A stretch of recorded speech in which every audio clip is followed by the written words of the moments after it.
So, I think we've seen that the Epicurean argument, even the rather clever ones that Lucretius throws out, don't really show that death is not bad for us, right? I want to talk, though, as we end this unit, about a couple more, I think, promising arguments that maybe death isn't bad for us. Or maybe to rephrase these arguments, that immortality wouldn't be good for us. As we look at Williams, I think Williams can and will grant that death is often bad for us, but at the same time we'll say we shouldn't wish never to die. And the same will go for Scheffler too. These arguments are, I think, more interesting, more promising. They're not perfect, though I still think there's some ways we can challenge them. I didn't have you read either one of them because especially Williams makes some interesting points. Williams, I don't know. He's not really good at getting to those points as soon as he should be. The paper he makes this argument in is about 20 pages. I think it could be 5 or 6. There's a lot of Williams. He strikes me as a guy who likes to show off the fact that he knows a lot, right? That he's been to and enjoys opera is also something he kind of shows off. Williams kind of annoys me when I read him, but he is a smart guy, right? Scheffler, a little bit better at reaching the point, but his piece is also at least about 30 pages. Cigar is not perfect, but I think he does a decent job summing up Williams and Scheffler's arguments, and I'd like to at least touch on both of them. Okay, so let's talk about Williams' argument that immortality would not be a good thing. The piece itself is actually called The Macropolis Case, Reflections on the Tedium of Immortality. Macropolis is this sci-fi story, later opera, that Williams is really fond of. Anyway.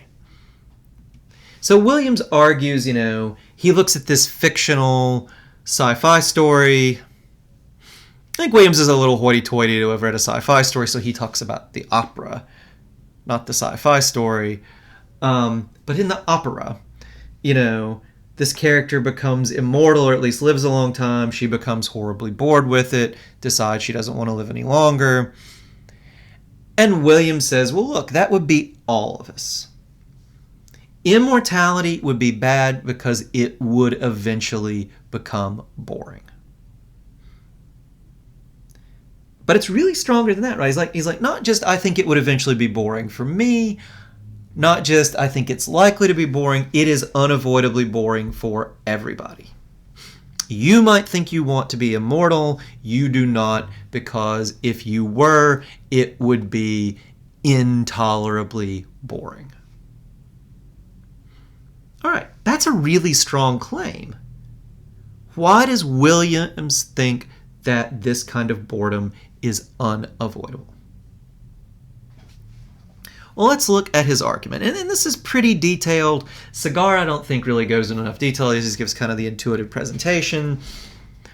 But I think it's a fairly detailed argument. I think it'll be good to go through all the premises.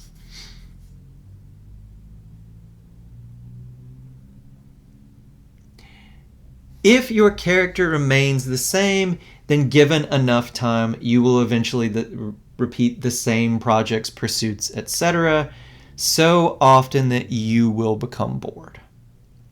Whatever it is you're interested in, if you do it enough, if you experience it enough, if you're around long enough, it just won't be fun anymore, right?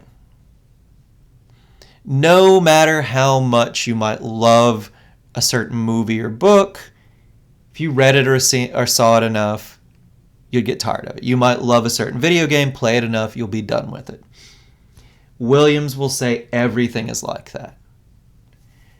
Literal immortality, you would have an infinite amount of time, so no matter how long it takes you to become bored with anything you might value in life, you would eventually reach that point.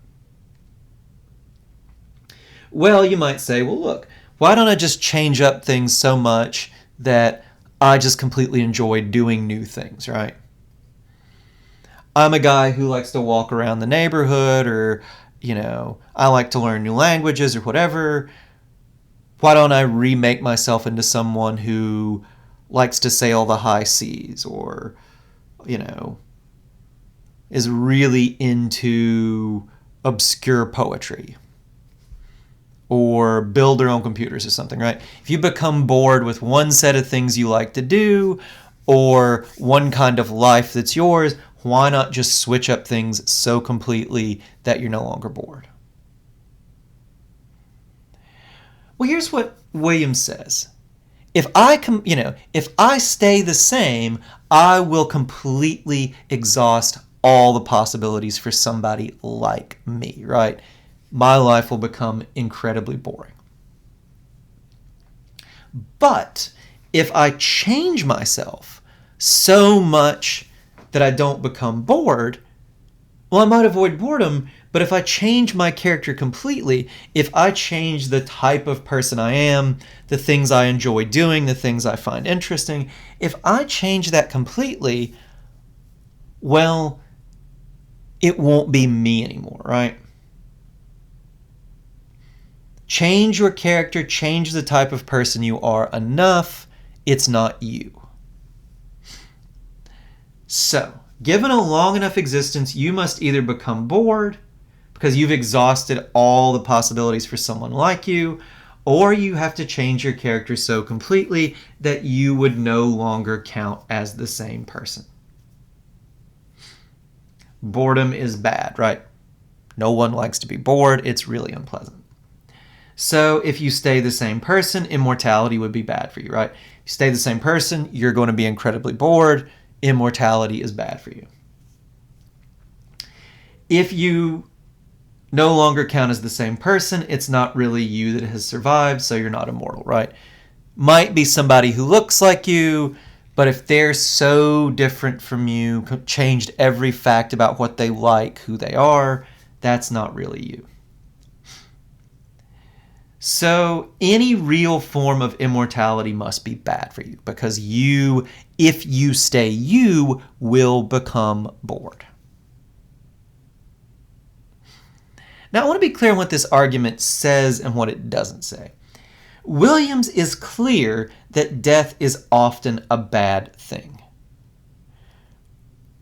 We often die way before we've even come near the point that we've exhausted all the possibilities for what might be interesting for a person like us. In fact, given our rather short lifespan, given all the things we could do, at current state of things, death might usually be bad for us, right?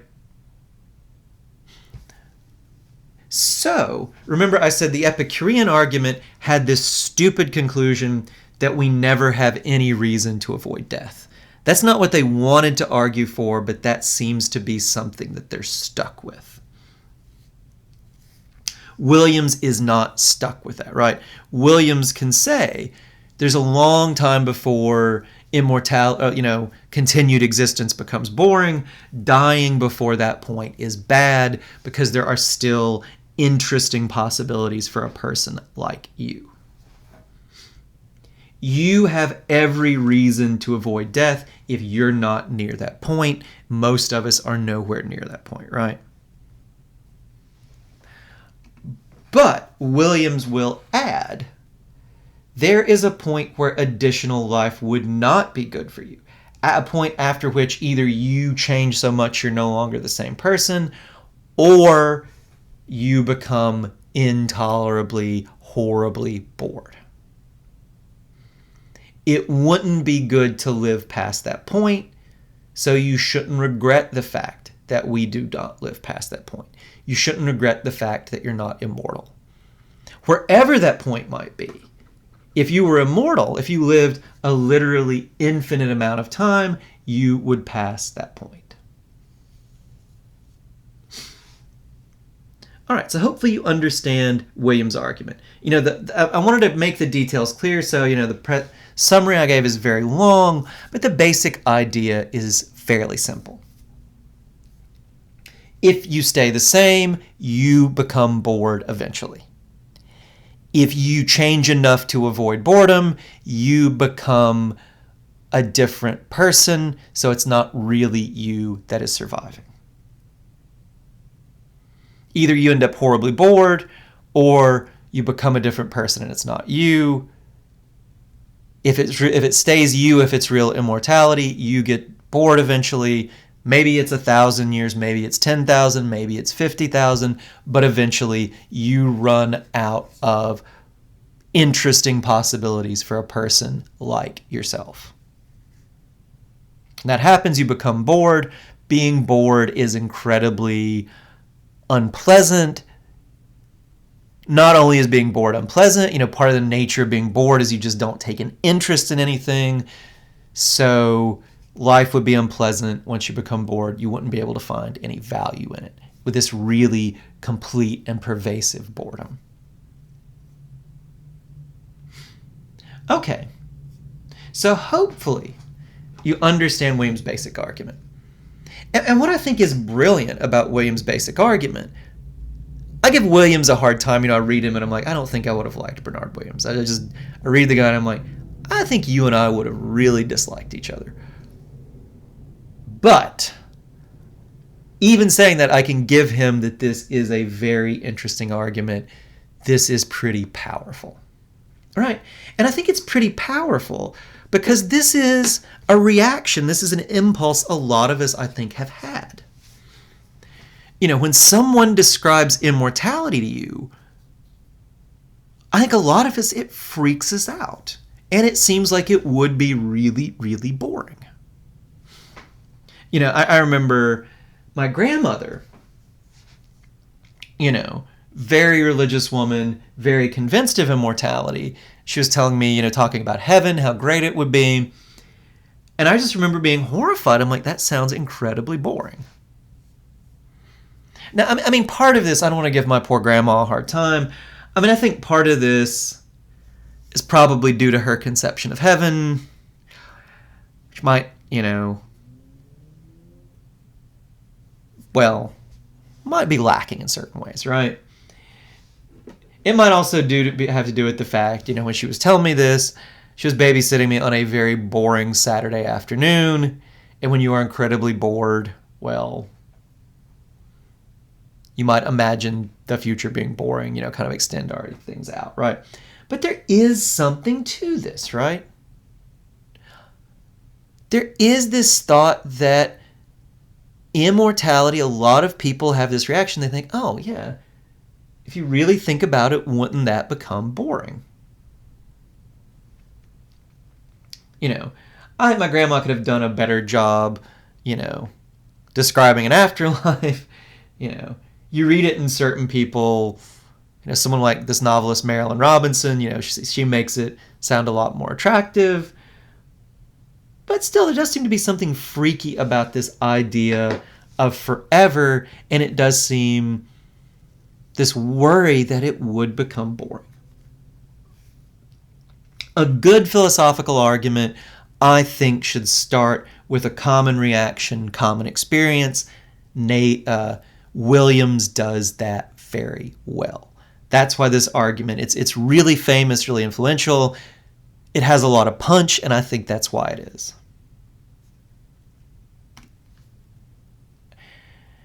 Now, I think Williams' argument is better than the Epicurean argument. The Epicurean argument is clever, but I don't think it's ultimately convincing. And Williams' argument doesn't face the reductio, doesn't face the absurd results that the Epicurean argument does, right? But I do think there are two questions, two challenges for Williams' argument and arguments like it.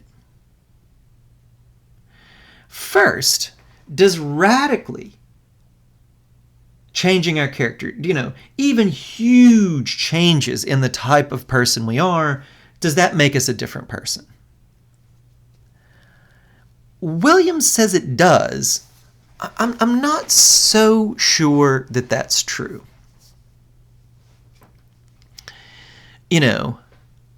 People can undergo pretty big changes in who they are, what their character is, what they like, what they think is interesting, and still be the same person, right? I'm going to bet most of you listening to this have underwent some pretty big changes from when you were, say, 5 years old, and on some level, in some way, you still think you are the same person, right? I've known people, I have relatives who've underwent huge changes, religious commitments, politics, what they do with their time, right? And we would still say they are the same person, right? There is this metaphorical talk of, oh, I'm a different person now. I'm not sure how literally we should take that, though, right? So, this might have to wait till we get to the stuff on personal identity, but I'm not sure that one is obviously true.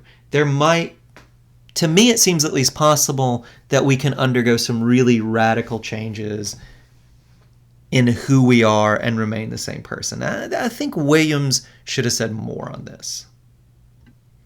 When we get to issues of personal identity in the next unit, I have more to say about one, right? I want to leave it behind for now, but I do think Williams, this does not seem obviously true to me. I think it might stand in need of a little more argument that this radical change makes us a different person. What I want to talk about now, though, is the claim that we would become unavoidably bored. Inevitably, there's nothing you could do. You would necessarily always eventually become bored if you were immortal. I want to pick that back up in the next lecture and focus on that. It does not seem to me necessarily true. Or at the very least, I think there's some room for doubt.